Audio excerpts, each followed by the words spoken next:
Akkam jirtu kabajamtoota hordoftoota kiyya nagaa keessanii har'aan kana barnoota afaan Oromoo akkamiin barannaa sadarkaa kamirra namni jiru akkamiin baratuu qaba kan jedhuuf sammuu kiyya keessa hedduun adeemaa ture. Namoonni hedduullee nagaafataa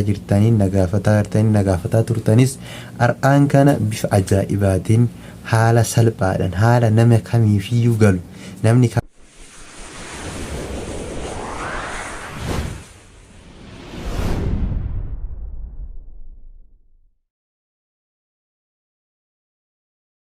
kamuu baratuu qaba. Dirqama barnoonni dirqama ofii maqaa ofii barreessuu dhimma itti bahuu haala garaagaraa keessatti dhimma itti bahuu teekistii yookiin miiseejii namaa tsaafuu waliin haasa'uudhaaf dirqama barachuun dirqama jechuudha. Lammiin barate mirga ofii falmata akkuma jedhan san barachuun dirqamaa waan ta'eef ni baranna ni ilaalla jechuudha.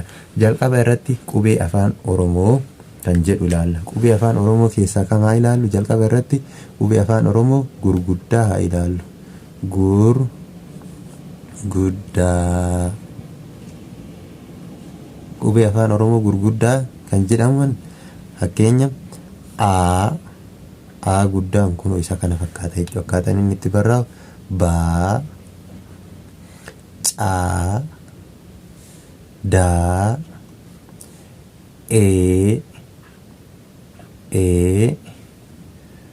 Faa, Gaa,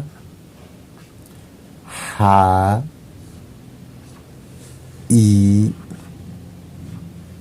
Jaa. Akka isiin itti quboftu barreeffamtu kana sirriitti ilaala. Jaa, Kaa, Ijaa, Kaa, Laa, Maa, Naa,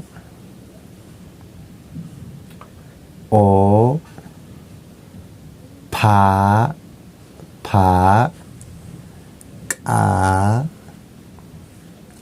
Raa, Saa, Taa, Uu, Vaa, Waa,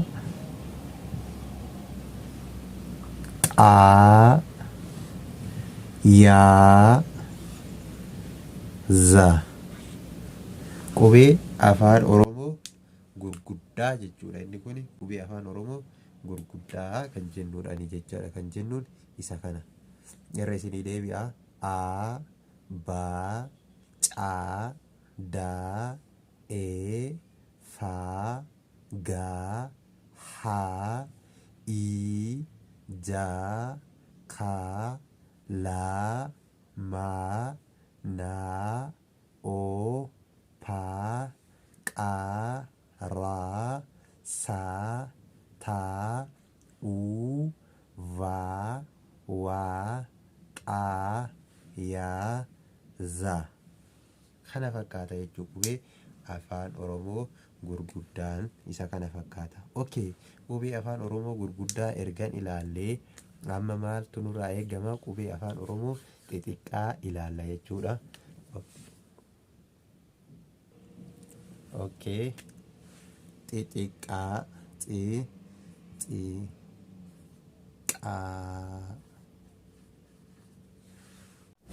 amma immoo kan inni ilaallu qubee afaan Oromoo xixiqqaa ilaalla jechuudha.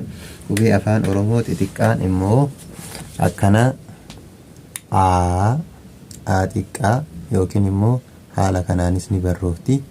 A xiqqaa, Baa, Caa, Daa. Caan bocaan xiqqaatti malee isuma duraa san fakkaatti jechuudha. Daa, Een akkana jirti. Faa, Gaa, Haa, Haan akkana jirti jechaadha. Gaahaa, Iin akkana jirti. Jaa, Jaan haala kanaan jirti. Kaanis xiqqisho isii gubbaa kanaan ni xiqqaatti jechuu. Ishiin kun kaa jennaan. Kaa jennee laa jenna. Laan akkana qofaadha. Laa kaalaa maan immoo haala kanaan barroofti jechaadha. Naan xiqqaan haala kanaan barroofti. Xiqqaa yoo jennu bocaan xiqqaa qofaa miti jechuudha. Haalli isiin itti barrooftullee garagara. Maanaa oo yoo bocaan xiqqoof taate malee garaagarummaa hin qabdu. Paan illee bocumaan xiqqoo taate malee garaagarummaa hin qabdu. Paadhuma guddaa wal fakkaati jechuudha. Qaan immoo akkana jirti jechaadha. Kunoo raan akka kana jirti. Qaaraa saan isin san fakkaatte bocumaan xiqqaatti. Qaaraa saa taan haala kanaan jirti. Tuni taan garaagarummaa qabdi jechuudha. Qaaraa saa taa uudha. Kun akkana jirti. Vaanis akkuma san jirti. Bocaan xiqqoo yoo taate malee waan immoo haala kanaan jirti jechaadha. Akkuma maatti keessi isii ol deema jechuudha. Waa xaan xiqqaan immoo akkana jirti jechaadha. Xaan xiqqaan akkana jirti. Waa yaadha. Yaan xiqqaan immoo akkana jirti.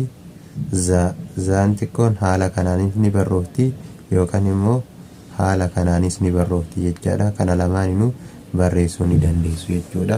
Yaa zaa xiqqaa jechuudha. Baa caa daa faa gaa haa jaa kaa laa maa naa paa qaa raa saa taa waa xaa yaa zaa jenneetiniin barreessina jechuudha. Zaa kanaanis barreessuu dandeettanii ka barbaaddaniin barreessuu dandeessan jechuudha. Kana fakkaata ammaaf nu gayaa wanti tokko asirraa mee jecha gabaabduu wayii jecha salphaa qubee afaan Oromoo kanaan kaaneetiniin haa ijaarrume jecha xiqqishuusii salphaa wayii. Fakkeenyaaf namni tokko mana jedheetiniin haa barreessu. Mana jechuun maalirraa ka'a? Maa amma asitti barannee jirra jechuudha. Kunoo maan kana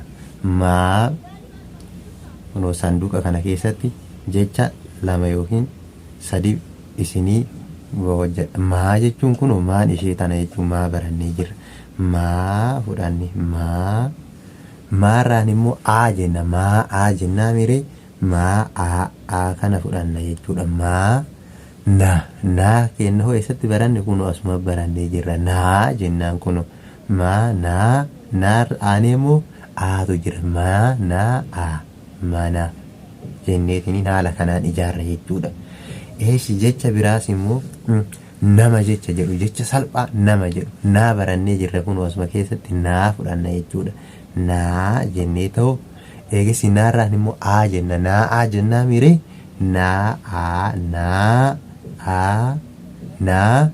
maa jenna ergisi itti aannee maa asumatti barannee jirraa miree maa aadha miree nama jennaan jechuu kunoo haala salphaa kanaan jechoota ijaarraa jecha ijaaruun dubbisuun dubbatuun ni beektu waan ta'eef jecha ijaaruun baay'ee salphaadha. Kan kiyyaa itti aanu qubee dachaa isin barsiisa. Qubee dachaatti aanee immoo jecha dheeressuu gabaabsuu sagalee dheeraa sagalee gabaabaa isin barsiisa. Har'aaf nu gayaa kana sirritti naa qayyabadhaa hangaan kan biraa isiniif gadi dhiisuu isiniin jedha.